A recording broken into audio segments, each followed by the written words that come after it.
욥기에 대해서는 다 아시죠? 욥이라고 하는 인물은 아마 이제 고난의 상징으로 원인 모르는 고난의 상징으로 가장 이제 유명한 사람 중에 한 사람이 욥이다라고 생각을 합니다. 근데 욥기는 이제 그러한 그 고난의 문제라거나 인생의 문제라거나 하는 것들에 대해서 사람이 낼 수 있는 어떤 답을 내보려고 하는 그러한 시도를 하는 것이 욥기이기도 해요. 그런데 그 속에서 많은 이제 인생의 진리들이 나옵니다. 인생의 진리들이 나오지만 그러나 그 진리라고 하는 것이 어떤 경우에는 그대로 다 적용되는 것은 아닌 것을 사람들이 모르고 이런 경우는 이게 진리다. 이런 경우는 이게 진리다. 라고 하는 이야기들을 서로가 하는 것이죠. 욥도 역시 그 한계를 벗어나지 못합니다. 한계를 벗어나지 못하고 자기 나름대로 진리에 대해서 이렇게 저렇게 설파를 합니다만 인생들이 설파하는 그 모든 진리가 한꺼번에 무력화되는 때가 있죠. 그것은 무엇이냐면 욥이 하나님을 만났을 때입니다. 하나님을 만났을 때에 욥은 더 이상의 질문을 하나님 앞에 드리지 않습니다. 그리고 하나님을 만난 것만으로 욥은 자기가 가지고 있던 모든 문제라고 하는 것이 해결되고 마는 것이죠. 사람들이 이야기했던 욥기를 통해서 이야기했던 그 수많은 이야기들은 상당히 진리에 가까운 내용이지만 그러나 그 모든 것들이 완벽한 진리는 되지 못합니다. 이 사람의 경우에는 이런 경우가 맞지만 그러나 이 경우가 꼭 이 사람에게 적용되는 것은 아니기 때문에 그렇습니다. 사람이 살아가면서 경험이라고 하는 것을 하게 되고 그 경험이라고 하는 것을 통해서 나름대로 사람은 자기 나름대로 어떤 정답이라거나 하는 것들을 갖고 살게 되어져 있습니다. 그런데 그것이 자기 경험과 자기 세계의 한계 속에서 맞는 정답이지 모두에게 적용되는 것은 아니죠. 그런데 사람은 이제 그런 나름대로 고정관념을 가지게 되고 또 많은 경험들을 통해서 가지게 된 자기 나름대로의 어떤 방식이라고 하는 것, 공식이라고 하는 것을 마치 온전한 진리인 양 착각하고 살아가는 경우들이 있습니다. 이것을 신앙생활에도 그대로 적용하려고 하는 그런 면들도 있게 되는데 이것이 대부분 오른쪽으로 갈 수 있지만 그러나 경우에 따라서는 매우 심각한 우를 범할 수도 있다라고 하는 것을 우리는 기억할 필요가 있습니다. 모든 인생의 것들은 사안별로 다르기 때문에 그렇습니다. 오늘 본문의 말씀 역시도 인간의 그런 면들을 우리에게 보여주는 말씀입니다. 1절의 말씀입니다. 그때 마침 두어 사람이 와서 빌라도가 어떤 갈릴리 사람들의 피를 그들의 제물에 섞은 일로 예수께 아뢰니 라고 말씀하고 있는데 그때라고 말씀하고 있는데 본문의 때라고 하는 것은 어떤 것이냐면은 누가복음 13장 바로 이전에 12장 말미 쪽에 가서 보게 되면은 우리 주님께서 모인 사람들에게 이렇게 이야기를 하세요. 너희가 천기는 분간할 줄 모르면 알면서 시대는 분간하는 눈이 없느냐라고 이야기를 합니다. 천기라고 하는 것이 무엇입니까? 구름이 뜨면 비가 오겠구나라고 하는 그런 것들을 이야기하는 것이죠. 그래서 오늘은 비가 올 것 같으니까 조심해야 되겠다. 오늘은 날이 좋겠다.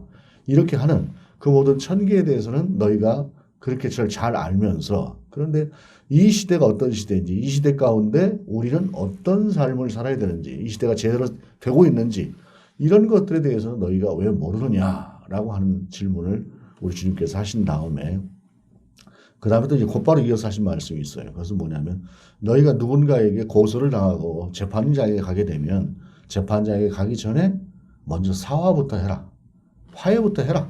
그렇지 않으면 네가 나중에 형기를 살게 될 수 있을 것이다. 라고 하는 이야기를 하세요. 그리고 나서 본문으로 이어질 때에 두어 사람이 와서 생각하고 이야기하는 것은 무엇이냐면 우리 주님께서 천기는 보면서 시대는 보지 못한다고 했는데 이런 것이 시대를 보는 것이겠지요 라고 하면서 자기들이 나름대로 우리가 그래도 시대를 볼 줄 압니다 라고 하는 그러한 뜻으로 우리 주님 앞에 한 사건의 이야기를 하는 것이에요. 바로 빌라도가 제사를 지내려고 왔던 그러니까 오늘로 말하자면 예배를 드리러 왔던 사람들을 무슨 이유인지 모르겠지만 죽였어요. 그 죽인 일을 가지고 그 사람들이 이제 죄라고 하는 것 때문에 이렇게 되지 않았습니까? 라고 우리 주님 앞에 묻는 것이죠. 단지 그냥 사건만 이야기를 했지만 그것은 그 사람들이 무슨 죄로 죽었습니까? 라고 하는 것을 우리 주님 앞에 묻는 것이죠. 그때 우리 주님께서 하시는 말씀이 그게 아니다라고 말씀하시죠. 25절, 2절에 보게 되면 대답하여 이르시되 너희는 이 갈릴리 사람들이 이같이 해받음으로 다른 모든 갈릴리 사람보다 죄가 더 있는 줄 아느냐라고 하면서 우리 주님께서 그들에게 그런 것이 아니다라고 말씀을 하시는 거예요. 그리고 나서 그 뒤로 이어서 하시는 말씀이 무엇입니까? 바로 실로암 망대가 넘어져서 그 실로암 망대가 넘어지면서 사람들이 죽었던 일이 있는데 그 사람들이 누구보다 죄가 더 많아서 그런 것이 아니다라는 것입니다. 한 사건을 가지고 예수님 앞에서 이 사건이 분명히 죄 때문에 누군가 이렇게 죽음을 당했을 텐데 무슨 죄 때문입니까? 라고 예수님 앞에 꺼내놓는 그 질문을 가지고 주님은 또 다른 하나의 사건을 가지고 와서 이야기를 한 것이에요. 아마도 사람들이 그랬던 것 같습니다. 이 사람들이 갈릴리 사람들에 대해서 약간 좀 부정적인 생각을 가지고 있다 보니까 갈릴리 사람들이 죽은 것은 죄 때문이라고 생각을 했던 것 같고 실로암 망대는 예루살렘에 있는 그러한 망대고 그들과 지근거리에 있는 아주 가까운 사람들의 그 사건이나 그 사건에 대해서는 그저 그들이 죄 때문에 죽었다라는 것이 아니라 자기들이 어떤 이웃이 죽은 어찌 보게 되면 자기들과 연관이 있는 사람들이 죽은 일에 대해서 안타까운 마음을 가지고 있었을 것 같아요. 그러니까 멀리 있는 남의 얘기라거나 내가 좋게 보지 않는 어떤 지방이나 나라의 일에 대해서는 그들이 죄 때문에 죽은 것 같다라고 이렇게 답을 내리지만 그러나 정작 자기 주변에 있는 사람들이 어떤 해를 당했을 때는 그런 것이 아니라 그들이 죽은 데서 안타까워하는 그런 마음을 아마도 주님이 읽으신 것 같고 그러면서 그러면 그들의 죄 때문에 그런 것이냐? 아니다 라고 하는 것을 우리 주님이 말씀하셨다라고 하는 사실입니다. 사실 우리는 이제 어떤 일들이 일어났을 때 특별히 누군가가 큰 불행을 당했다거나 할 때에 가장 먼저 우리가 해야 되는 일들이라고 하는 것을 먼저 생각해야 되는데 그렇지가 않은 경우들이 있어요. 그것은 뭐냐면 가장 먼저 우리가 해야 되는 일들이라고 한다면 무엇입니까? 그들을 위로하는 것입니다. 마찬가지로 빌라도가 갈릴리 사람들이 제사를 지내러 왔을 때 죽였다고 한다면 빌라도의 악한 행위를 먼저 탓을 해야죠. 빌라도가 어떻게 제사 지내러 온 사람들을 그렇게 무자비하게 죽일 수가 있어? 라고 하면서 빌라도를 먼저 비판해야 옳지 않겠습니까? 그런데 죽인 빌라도는 비판할 생각을 하지 않고 죽임을 당한 사람들이 무슨 죄 때문에 죽었느냐라고 하는 이러한 어리석은 질문을 하는 것이 사실은 사람들이 가지고 있는 생각 중에 하나라는 것입니다. 그러면서 그것이 마치 영적인 것인 양 생각을 하는 것이죠. 아주 유명한 이야기가 있었지 않습니까?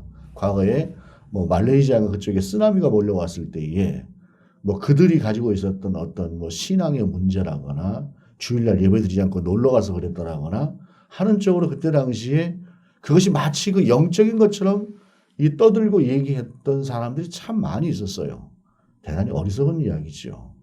삶을 객관적으로 들여다보게 되면 그렇게 말하는 사람들의 삶이 거기에 놀러 갔던 사람들의 삶보다 그리스도인이라고 할지라도 더 옳으냐라고 하는 것은 따져볼 여지가 있는 것인데 그런 식으로 매도를 하고 그 매도를 하는 것이 마치 영적인 것처럼 착각을 했던 그러한 일들이 있었다라고 하는 사실입니다. 코로나가 처음에 들어왔을 때도 약간 좀 그런 비슷하게 이야기를 하면서 또 중국에 대해서 비판하는 그런 면들도 있었습니다. 중국이 정치적으로 비판받을 만한 그러한 이유들은 많이 있습니다. 그러나 그렇다고 해서 그것이 꼭 그렇다.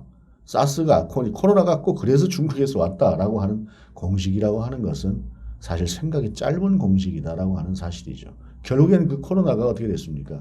우리 모두에게 왔고 그 코로나가 변형된 오미크론을 저도 알지 않았습니까?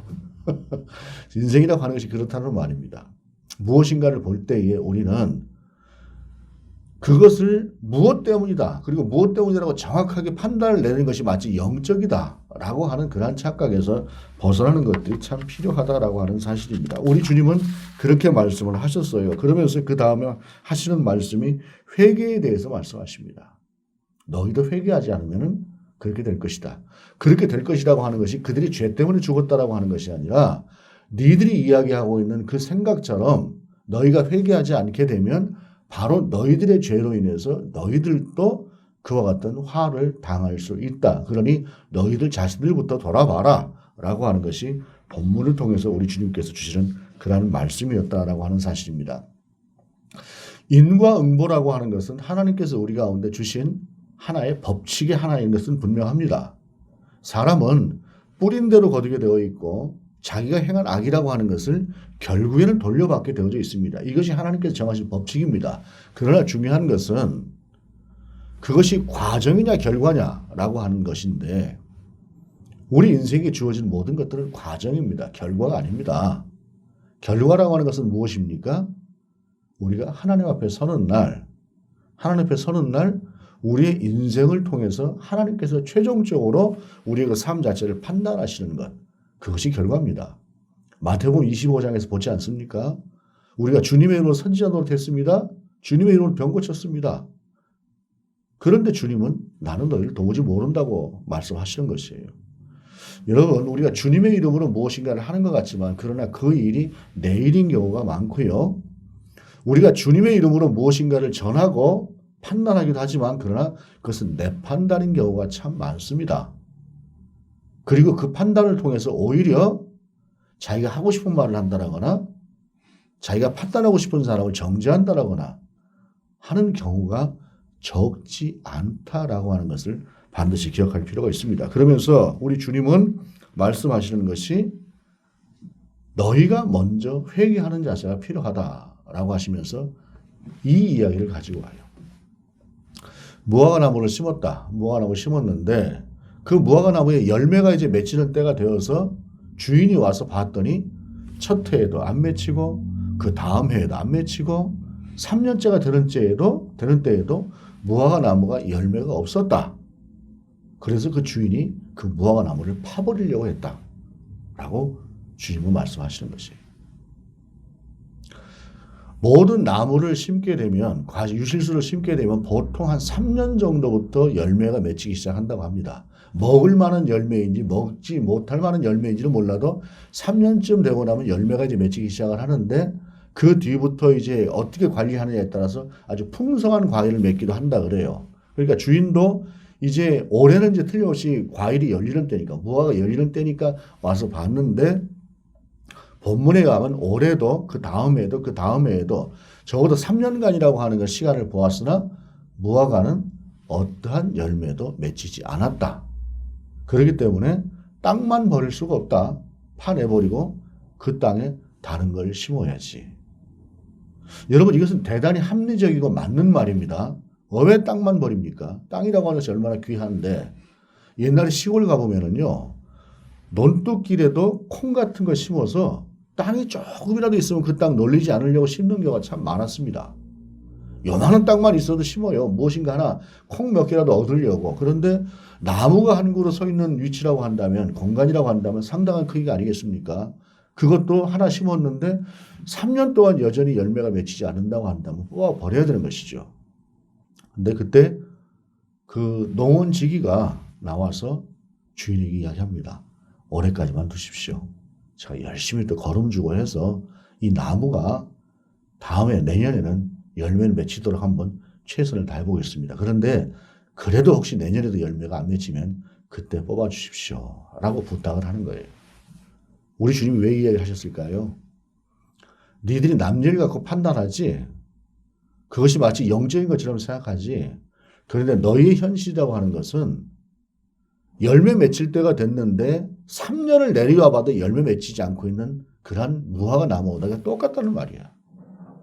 그래서 지금 당장 파버려야 되는데 하나님이 은혜로 1년만 더 봐달라고 이야기하고 있는 상태가 바로 너희들 상태라고 하는 것을 그렇게 모르고 남의 일에 관심이 있느냐라고 하는 것을 우리 주님이 말씀하시는 것이에요. 자, 그럼 이제 우리가 본문을 보고 본문 앞쪽의 이야기로 가서 보십시다. 본문 앞쪽으로 이야기를 가서 보게 되면은 본문의 말씀 이전에 주님께서 하셨던 말씀이 너희가 천기를 볼 줄 알면서 시대를 보지 못하느냐라고 하는 말씀을 하신 다음에 그 다음에 하시는 말씀이 무엇이냐면 너희를 누군가가 고소를 해서 너희가 그 고소를 재판장에게 가게 되면은 재판장에게 가기 전에 사화하라. 화해를 해라. 안 그러면 너희가 형을 살 것이다. 이렇게 이야기를 하세요. 그것은 무엇이냐면 누가 나를 고발을 했어요. 고소를 했어요. 그러면은 그리고 재판을 이제 받게 됐어요.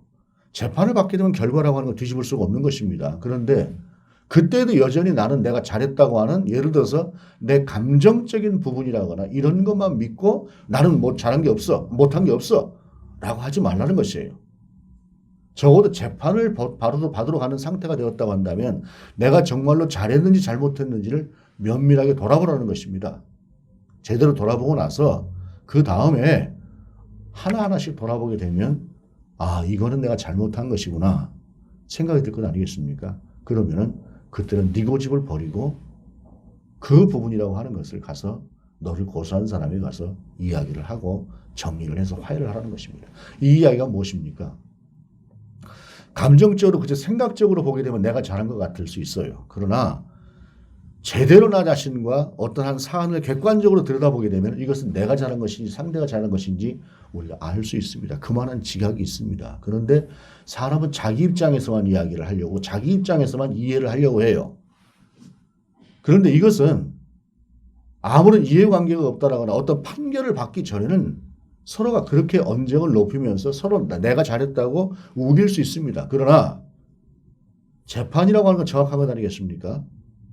그 정확한 재판을 앞두고 있다고 한다면 그때 필요한 것은 무엇이냐면 내가 정말로 이 사람이 고소한 그 고소의 내용대로 잘못한 것인가 라고 하는 것을 돌아보라는 것입니다. 제대로 돌아보라는 것이에요.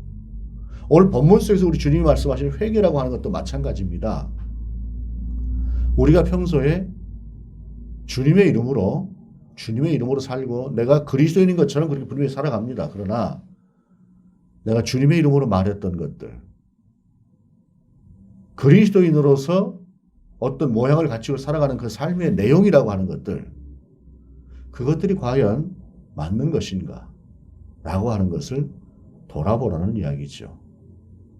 남의 일을 보고 가까이에 있는 실로암 망대에 있었던 예루살렘 지경에서 있었던 그 일들에 대해서는 우리가 가까운 이웃이니까 안타까워하지만 저 멀리 갈릴리에 있는 사람들, 평소에 볼 때도 우습게 생각했던 그 사람들이 그런 죽임을 당한 문제에 대해서는 그것을 죽인 빌라도를 탓하기 이전에 그들이 죄 때문에 죽었다라고 생각을 하고 무슨 죄 때문에 죽었을까라고 하는 이런 엉뚱한 생각, 잘못된 신앙관, 이런 것을 마치 영적인 것처럼 그렇게 생각하고 있는 그들에게 그렇게 살지 말라고 하는 것을 우리 주님은 이야기하시는 것입니다. 여러분, 영적이다라고 하는 것은 하나님 중심으로 사는 것을 이야기하는 것입니다. 그것은 하나님 앞에서 경건한 두려움을 갖는 것입니다. 늘 하나님이 나를 보고 계시다고 하는 사실, 하나님의 중심을 알고 계시다고 하는 사실 앞에서 나 자신을 적어도 하나님 앞에서만큼은 두려움, 그런 마음을 가지고 살아가는 것이 바로 경건한 두려움입니다.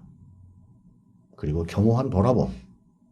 내가 남들 앞에서는 이렇게 이야기할 수 있어요. 아닌 것처럼 이야기할 수 있고, 그러나 적어도 하나님 앞에서만큼은 나 자신을 겸허하게 돌아보는 그 돌아봄이 바로 오늘 본문을 통해서 우리 주님께서 주신 말씀이라는 것입니다.